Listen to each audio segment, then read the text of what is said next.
The morning Barbara Anderson was dragged screaming off my dock in handcuffs, thrashing like a suburban sea monster. I finally understood something. Some people don't actually want power. They need it the way a drowning person needs air. And when you take it away, even legally, even gently, they lose their minds. That morning, watching her legs kick while deputies carried her past the private lake.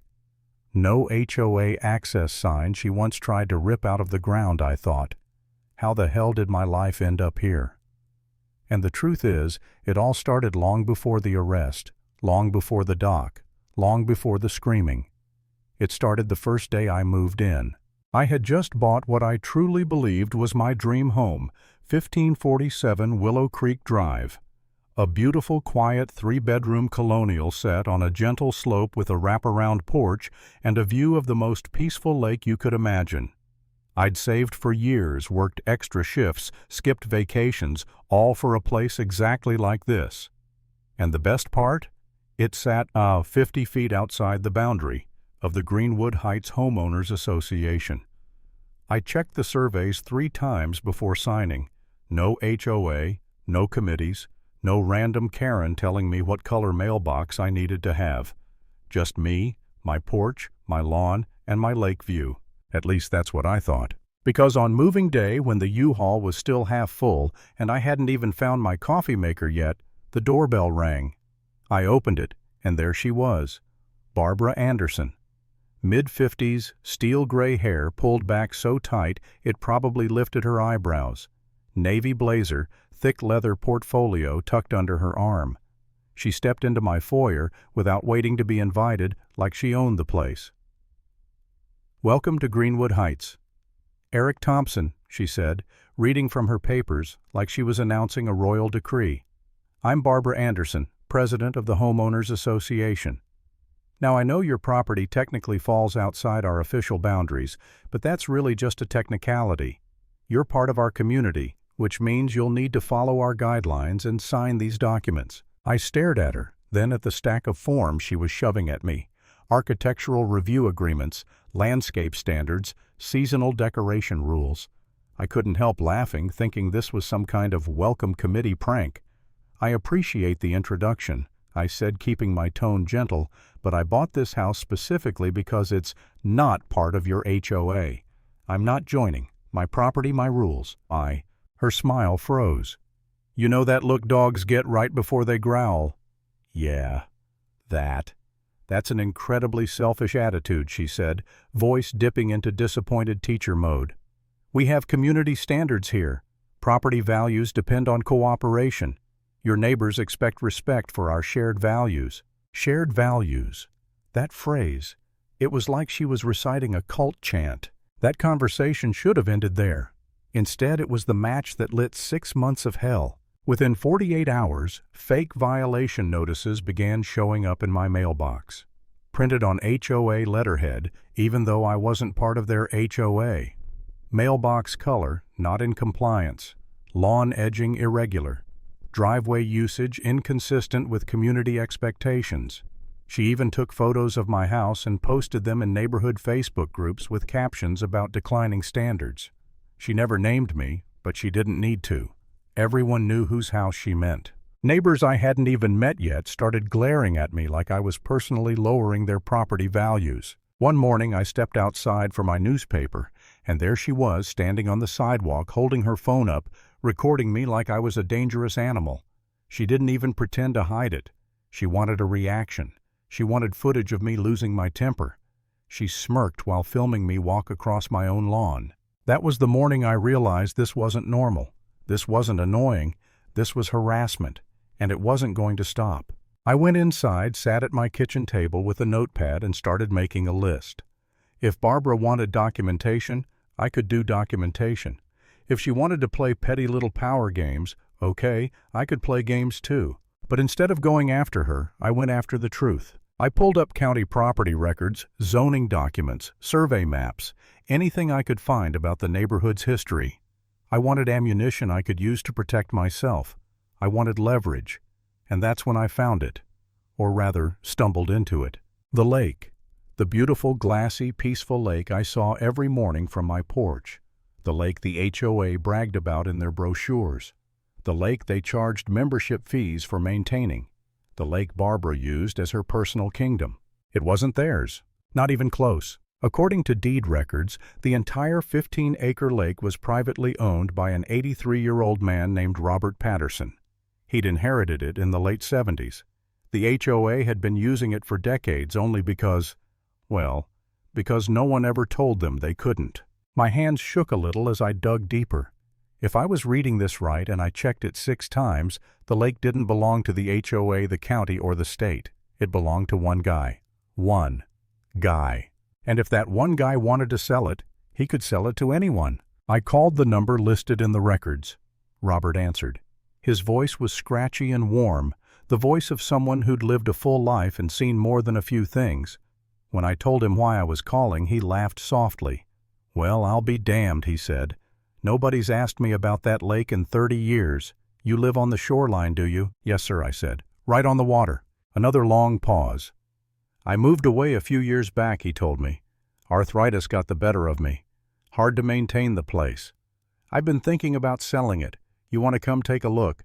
See what you'd be getting into." And right there was the moment everything changed. The moment this story flipped from harassment to revenge, from defenseless to warrior. But before the meeting, something strange happened, something human, something raw. I started doubting myself. Sitting alone in my dark kitchen, staring at the ceiling at 2 in the morning, I wondered, am I becoming like her? Am I letting anger turn me into someone I don't want to be? Should I just sell the damn house and move on? Is it worth this stress, this constant surveillance, this war I never asked for? Part of me felt guilty. Buying the lake felt like nuclear retaliation, not self-defense. I pictured the neighborhood kids who grew up swimming there. I pictured families fishing off the bank. And yeah, a part of me wondered if I was the bad guy. But then another thought hit me, stronger, clearer. Barbara wasn't protecting the community. She wasn't defending kids or preserving nature. She was controlling people. This wasn't about the lake. It was about her authority, her ego, her need to dominate. And I decided right then I wasn't going to let someone like that run my life. Not anymore. Saturday morning came. Crisp air, golden sunlight over the water. Robert met me at the lake's edge with a folder full of documents. He showed me the original deed surveys, tax records, everything proving he owned the lake outright. We were talking quietly, going over details, when I heard the sound of car doors slamming. Hard. Barbara came marching down the hill like an angry pelican, 2 HOA board members flapping uselessly behind her. "Robert Patterson," she snapped, "please tell me you are not selling our community lake to this troublemaker." Robert looked at her like she'd just claimed to own the sun. "Your community lake," he said. "Barbara, I own this property, always have." She froze. For once she had no script prepared, no smug monologue about community values. She flipped through her folder papers, flying everywhere like maybe she'd find a secret deed giving her control over reality. She didn't. "I'm ready to make an offer," I said loudly, making sure she heard every word. $195,000, cash, 30-day closing, no contingencies. Barbara looked like she'd swallowed a wasp. We shook hands. I bought the lake, and Barbara's world shattered. The following week was delicious. Legal, professional, polite, but delicious. I filed every permit necessary.